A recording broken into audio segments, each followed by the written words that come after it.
साथियों, आप सभी का इस प्लेटफॉर्म पर स्वागत है। यहाँ पर हम लोग सौरभ कुमार चौबे की प्राचीन भारत की पुस्तक को देख रहे हैं और इसमें जो मौर्य वंश से संबंधित अध्याय है, इस अध्याय के जो प्रश्न दिए गए हैं, उन प्रश्नों को इस वीडियो में हम लोग देखेंगे। चलिए प्रारंभ करते हैं। इसमें पहला प्रश्न है कि निम्न में से कहाँ चंद्रगुप्त सभा का उल्लेख है? तो चंद्रगुप्त सभा का उल्लेख महाभाष्य में किया गया है। सारनाथ के धर्मराज का स्तूप का निर्माण करवाया था, किसने कराया था? तो अशोक ने कराया था। निम्नलिखित में से कौन सा एक भूमि माप की इकाई थी? निवर्तन जो है भूमि माप की इकाई थी। निम्न में से किसने सेंड्रोकोटस, चंद्रगुप्त मौर्य और सिकंदर महान की भेंट का उल्लेख किया है? तो ये उल्लेख जस्टिन ने किया। किसने किया है? जस्टिन ने। चाणक्य अपने बचपन में किस नाम से जाने जाते थे? विष्णुगुप्त के नाम से। और कौटिल्य का अर्थशास्त्र है, क्या है यह शासन के सिद्धांतों की एक पुस्तक है। निम्नलिखित में से राज्य के सप्तांग सिद्धांत के अनुसार राज्य का सातवां अंग कौन सा है? तो यह है मित्र। ध्यान रखिएगा, सातवां अंग मित्र है। 7 अंग कौन से? पहला आपका राजा है, दूसरा अमात्य है, तीसरा जनपद है, चौथा दुर्ग है, पांचवा कोश है, छठा सेना है, सातवां मित्र है। फिर से सुन लीजिए, पहला राजा है, दूसरा अमात्य है, तीसरा जनपद है, चौथा दुर्ग है, पांचवा कोश है, छठा सेना है और सातवां मित्र है। कौटिल्य कहाँ के निवासी थे? तो कौटिल्य जो है ये तक्षशिला के, कहाँ के? तक्षशिला के निवासी थे। किस प्राचीन नगर के अवशेष कुम्भरहार स्थल से प्राप्त हुए हैं? तो ये पाटलिपुत्र के जो हैं अवशेष कुम्भरहार स्थल से प्राप्त हुए हैं। आगे चलते हैं। बुलंदी बाग प्राचीन स्थान था, कहाँ का? तो ये पाटलिपुत्र का प्राचीन स्थान था। चंद्रगुप्त मौर्य ने सेलुकस को किस वर्ष में पराजित किया? तो 305 ईसा पूर्व में। यहाँ पे 2 सूचियाँ हैं, स्थान और स्मारक या भग्नावशेष जिसके मिले हैं। तो देखिए, कौशाम्बी में जो है घोषिताराम मठ 2, कुशीनगर में राणा भार स्तूप, सारनाथ में धमेक स्तूप, कुशीनगर में राणा भार, तो 3 है ना ये, सारनाथ, धमेक स्तूप, श्रावस्ती में सेहत में है, 4 हो गया। तो आपका क्या हो जाएगा? आपका हो जाएगा 2314 अर्थात सी ऑप्शन। आगे चलते हैं। गुर्जरा लघु शिलालेख जिसमें अशोक का नामोल्लेख किया गया है, कहाँ स्थित है? तो ये आपका मध्य प्रदेश के दतिया जिले में गुर्जरा लघु शिलालेख। कालसी प्रसिद्ध है, कालसी जो है प्रसिद्ध है किसके लिए? अशोक के शिलालेखों के कारण। अगला है, अशोक के निम्न अभिलेखों में से पूर्ण रूपेण धार्मिक सहिष्णुता के प्रति समर्पित कौन सा अभिलेख है? तो जो शिलालेख 12 जो है, शिलालेख 12 ये पूर्ण रूप से धार्मिक सहिष्णुता के प्रति समर्पित है। आगे चलते हैं। टॉलमी फिलाडेल्फस जिसके साथ अशोक के राजनयिक संबंध थे, ये कहाँ का शासक था? तो ये मिस्र का, कहाँ का? मिस्र का शासक था। निम्नलिखित में से किसने अशोक को मात्र देवी का उपासक बताया था? तारानाथ ने। मौर्य समाज का विभाजन 7 वर्गों में विशेष तौर पर उल्लिखित किया गया है मेगास्थनीज की इंडिका में। निम्नलिखित में से कौन स्रोत मौर्यों के नगर प्रशासन का विस्तृत विवरण प्रस्तुत करता है? मेगास्थनीज की इंडिका। मौर्य काल में सीता से तात्पर्य क्या है? यह एक राजकीय भूमि से प्राप्त आय थी। मौर्य मंत्री परिषद में निम्न में से कौन राजस्व इकट्ठा करने से संबंधित रहा है? तो समाहर्ता जो है ये राजस्व इकट्ठा करता था, जबकि व्यवहारिका और प्रतिष्ठा, याद रखिएगा, व्यवहारिका दीवानी कोर्ट का प्रमुख होता था, व्यवहारिका दीवानी कोर्ट का, और प्रतिष्ठा जो है फौजदारी कोर्ट का प्रमुख होता रहा है। अंतपाल ये सीमावर्ती दुर्गों का रक्षक हुआ करता था। निम्नलिखित में से कौन मौर्य युगीन अधिकारी तौल माप का प्रभारी था? तौल माप का, तो कौतवाध्यक्ष जो है तौल माप का, माप तौल का अधिकारी था। पंड्याध्यक्ष वाणिज्य विभाग का, सूनाध्यक्ष आपका बूचड़ खाने का अधिकारी होता था, अध्यक्ष होता था, और सीताध्यक्ष राजकीय कृषि विभाग का अध्यक्ष होता था। आगे बढ़ते हैं। अशोक का निम्नलिखित में से कौन सा एक अभिलेख कनक मुनि बुद्ध के अस्तित्व को प्रमाणित करता है? तो ये कनक मुनि बुद्ध के अस्तित्व को प्रमाणित करता है निगाली सागर स्तंभ लेख, निगाली सागर स्तंभ लेख अभिलेख। आगे बात करते हैं। मकदूनिया में अशोक का समकालीन राजा कौन था? तो एंटीगोनस गोनाटस। जबकि टॉलमी द्वितीय जो था ये मिस्र का राजा था। एंटियोकस द्वितीय ये सीरिया का था। और मगध जो है ये एरियस यह सीरिया कहते हैं, सीरिया का राजा था। मौर्य काल में तक्षशिला के प्रसिद्ध शिक्षा केंद्र के द्वारा किन वर्णों के लिए शिक्षा केंद्र के द्वार किन वर्णों के लिए खुले थे? तो ब्राह्मणों, क्षत्रियों और वैश्यों के लिए। किस शिलालेख में अशोक ने अल्पव्यय तथा अल्प संग्रह को धम्म का अंग माना है? तो तीसरे शिलालेख में। किस इतिहासकार के अनुसार शिलालेखों में अशोक ने जिस धर्म का प्रतिपादन किया वह उसका राजधर्म था? फ्लीट ने। मौर्य काल में दंड विधान काफी कठोर थे। निम्नलिखित में से किस मौर्य स्तंभ या किन स्तंभों पर सिंह शीर्ष हैं? तो सारनाथ स्तंभ, सांची स्तंभ, सारनाथ स्तंभ, सांची स्तंभ, कोलुहा स्तंभ और लौरिया नंदनगढ़ स्तंभ में सिंह शीर्ष है। तो 1 2 3 4 डी ऑप्शन। निम्नलिखित में से कौन समुद्र से समुद्र तक, बंगाल की खाड़ी से अरब सागर तक विस्तृत प्रथम साम्राज्य था? तो मौर्य साम्राज्य। निम्नलिखित में किस अभिलेख में अशोक ने करों में कुछ रियायतों की घोषणा की थी? तो ये लुम्बिनी स्तंभ लेख में। कहाँ पर? लुम्बिनी स्तंभ लेख में की थी। अपने ऊपर निर्भर पत्नी और बच्चों के लिए समुचित व्यवस्था किए बिना भिक्षु बनने वाले व्यक्ति के लिए किसने दंड की व्यवस्था की थी? तो कौटिल्य ने। अशोक ने कुल कितनी रातें धम्म यात्रा में बिताई थी? 256 रातें। निम्नलिखित में से किस अभिलेख में अशोक ने अपनी प्रसिद्ध घोषणा की कि सभी मनुष्य मेरी प्रजा अर्थात संतानें हैं? तो ये घोषणा उन्होंने पृथक कलिंग शिलालेख प्रथम में की थी। निम्नलिखित में से किस राजवंश के शासक सीरिया जैसे पश्चिम में दूर के देशों के साथ राजनीतिक संबंध रखते थे? तो मौर्य शासक रखते थे, मौर्य शासक।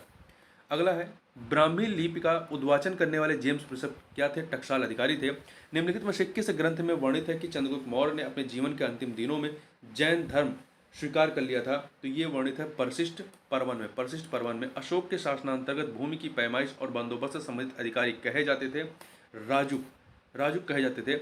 आगे बात करते हैं, दो सूचियां दी गई हैं, इन्हें हमें सुमिलित करना है। स्थान और अशोक के अभिलेखों के प्रकार। तो कालसी से जो है बृहद शिलालेख, कालसी से बृहद शिलालेख मिले हैं और सन्नति से जो है लघु शिलालेख। कालसी से बृहद शिलालेख और सन्नत से लघु शिलालेख और रामपुरवा से बृहद स्तंभ लेख, रामपुरवा से बृहद स्तंभ लेख मिले हैं और पानगोरिया से गुहा लेख मिले हैं। तो 2314 सी ऑप्शन हो जाएगा। किसमें चंद्रगुप्त को सकल जम्बूद्वीप का शासक बताया गया है? किसमें बताया गया है? तो ये महावंश में बताया गया। महावंश में बिंदुसार के दरबार में मेगास्थनीज के स्थान पर सीरिया के शासक एंटियोकस प्रथम के राजदूत के रूप में कौन आया था? तो डिमेकस आया था। कौन आया था? डिमेकस आया था। निम्नलिखित में से कौन अशोक के साम्राज्य के दक्षिणी प्रांत का एक प्रशासकीय केंद्र था? दक्षिणी प्रांत का इशिला निम्नांकित किस स्थल पर स्थित स्तूप अवशेषों से अशोक की पाषाण पर उद्धृत प्रतिमा उनके नाम के साथ प्राप्त होती है? तो कनगनहल्ली में, कनगनहल्ली से। शंखलीप के लेख निम्नलिखित स्थल के स्तूप अभिलेख शंखलीप के लेख निम्नलिखित स्थल के स्तूप अवशेष से प्राप्त हुए हैं। कहाँ से? तो भरूच और सांची। 1 and 4 बी ऑप्शन हो जाएगा। मेगास्थनीज के अनुसार भारत में अकाल नहीं पड़ता था और ना ही यहाँ दास प्रथा थी। ये कथन आपका सही है। हमें इन चारों में से गलत बताना, कौन सा गलत है। दूसरा, इसने पांड्य राज्य में 365 ग्राम बताया और यहाँ के शासका पांड्या को बताया। सही है। पाटलिपुत्र के सैन्य एवं नगर प्रशासन का विस्तृत विवरण कौटिल्य देते हैं? नहीं, मेगास्थनीज की इंडिका देते हैं। मेगास्थनीज के अनुसार भारतीयों के पास लिखित कानून था? नहीं, ऐसा नहीं था। मतलब ऐसा इनके अनुसार भारतीयों के पास लिखित कानून नहीं था, ये इन्होंने कहा था। तो यहाँ पे तीसरा और चौथा असत्य है, तो बी ऑप्शन हो जाएगा।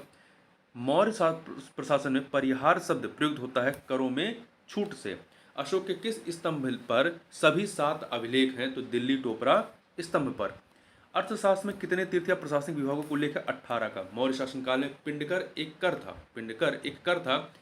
ये 1 ग्राम से संग्रहित जो कर होता था वो पिंडकर कहलाता था।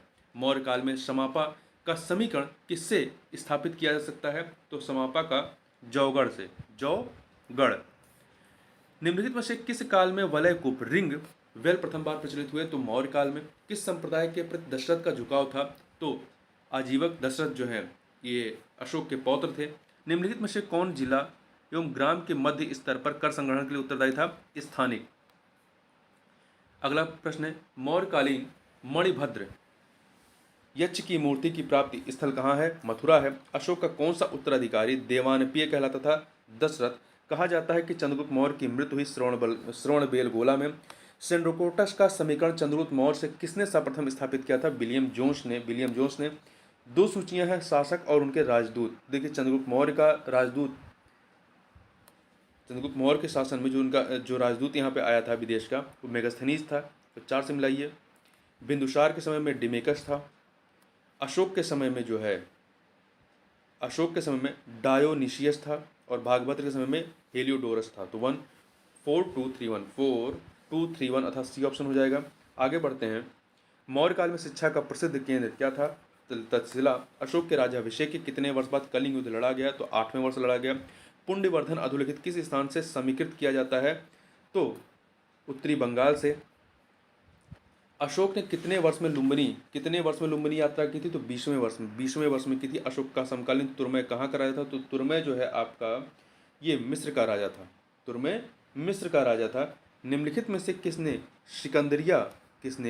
सिकंदरिया में भारतीय ग्रंथों के अनुवाद को सुरक्षित रखने हेतु एक पुस्तकालय की स्थापना की थी? तो मिस्र के शासक टॉलमी फिलाडेल्फस द्वितीय ने। चाणक्य ने 16 नगरों को रौंद डाला तथा बिंदुसार को पूर्व से पश्चिम समुद्र तट के भूभाग का स्वामी बना दिया। उपयुक्त कथन किसका है? तो ये कथन जो है तारानाथ का है। अशोक के किस लेख में 7 बौद्ध पुस्तकों का उल्लेख है? 7 बौद्ध पुस्तकों का उल्लेख है भाब्रू लेख में। किस अभिलेख में चंद्रगुप्त मौर्य और अशोक दोनों का नामोल्लेख है? चंद्रगुप्त मौर्य और अशोक का रुद्रदामन के जूनागढ़ अभिलेख में। मौर्य काल में राहत कार्य के लिए अन्नागारों के अस्तित्व का प्रमाण निम्नांकित में से प्राप्त होता है? तो ये कहाँ से मिलता है? शाहगौरा का ताम्रपट से। अशोक के शासनकाल में कुमार जो होते थे, जो युवराज होते थे, निम्नांकित स्थानों में नियुक्त थे। देखिए इनके समय में मुख्यतः 5 प्रांत थे, तो 5 प्रांतों में से 3 में कुमार नियुक्त थे। अब ये 3 प्रांत कौन थे? तो ये तक्षशिला, तोसली, उज्जैनी, ये 3 प्रांतों की राजधानी है। तो तक्षशिला किसकी राजधानी है? उत्तरापथ की। तोसली कलिंग की राजधानी है। उज्जैनी अवंती की राजधानी है। तो यहाँ पर कुमार शासनकाल में कुमार नियुक्त होते थे। इसके अतिरिक्त जो 2 और हैं वो है प्राच्य प्रांत की राजधानी पाटलिपुत्र थी और दक्षिणापथ प्रांत की राजधानी सुवर्णगिरी थी। आगे चलते हैं। मेगास्थनीज की इंडिका निम्नलिखित के उद्धरणों में इस समय उपलब्ध है। किसमें? तो ये जो है आपका स्ट्रेबो एरियन और डायोडोरस 1 2 3 सी ऑप्शन। निम्नलिखित में से किसने यह कहा कि चंद्रगुप्त मौर्य ने 6 लाख सैनिकों की सहायता से संपूर्ण भारत पर आक्रमण और अधिकार किया? तो ये कहा था प्लूटार्क ने सी ऑप्शन। अशोक कितने योजना तक धम्म विजय का दावा करता है? तो 600 योजन तक। योजन तक। निम्नलिखित विदेशी राजाओं में कौन अशोक का समकालीन नहीं था? तो देखिए इसमें आपका डेरियस द्वितीय जो है ये नहीं रहता, डेरियस द्वितीय नहीं रहता है। एंटियोकस थियोसस रहता है, समकालीन नहीं था। तो इसमें एंटियोकस थियोकस था, टॉलमी फिलाडेल्फस था, मगस आपका सीरिया का था। आगे बात करते हैं। निम्नलिखित स्थानों में से कहाँ वृषभ शीर्ष वाला अशोक स्तंभ स्थित था? रामपुरवा में। बुद्ध धम्म एवं संघ के प्रति अशोक की प्रगाढ़ आस्था का उल्लेख निम्नलिखित में से किस अभिलेख में किया गया है? तो भाब्रू लघु शिलालेख में। निम्न से कौन सा स्रोत चंद्रगुप्त मौर्य को क्षत्रिय मानता है? तो महापरिनिर्वाण सूत्र जो है ये क्षत्रिय मानता है। मेगास्थनीज के अनुसार पाटलिपुत्र नगर एक समिति के द्वारा शासित था जिसमें सदस्यों की संख्या कितनी थी? 30। अशोक ने अपने किस शिलालेख में 8वीं जातियों का उल्लेख किया है? तो इन्होंने 13वें शिलालेख में 8वीं जातियों का उल्लेख किया है। निम्नलिखित में से किसने मौर्यों को पारसिक घोषित किया है? तो किसने मौर्यों को? तो स्पूनर ने जो है मौर्यों को पारसिक घोषित किया है। किस अभिलेख में अशोक ने धर्म विजय का उल्लेख करता है? किस अभिलेख में अशोक धर्म विजय का उल्लेख करता है? तो ये 13वें शिलालेख में। 14 शिलालेखों की श्रृंखला के अन्यत्र प्राप्त, मतलब उसके अलावा कहीं अन्य से प्राप्त संस्करणों में से किन शिलालेखों को स्थान न देकर उसके स्थान पर धौली और जौगढ़ से प्राप्त कलिंग के पृथक शिलालेखों को उत्तीर्ण किया गया है? तो 11, 12 और 13 के अतिरिक्त 11, 12, 13। आगे बात करते हैं। अशोक के किस अभिलेख पर मोर का उत्कीर्णन किया गया है? तो ये आपका लौरिया नंदनगढ़ स्तंभ में। निम्न से किस ग्रंथ में कौटिल्य के अनेक नामों का उल्लेख है? तो ये है अभिधान चिंतामणि में। कौटिल्य के अनुसार स्थानीय प्रशासनिक घटक था 800 ग्रामों का।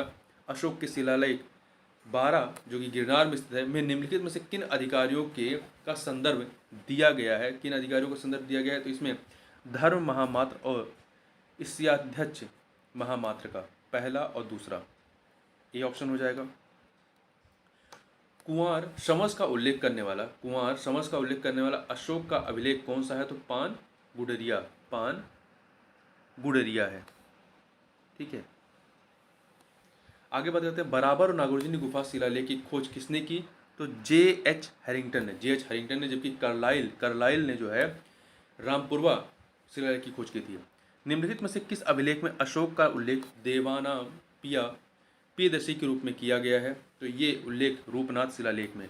2 सूचियां हैं, मौर्य स्तंभ और शीर्ष पर परशु कौन सा है?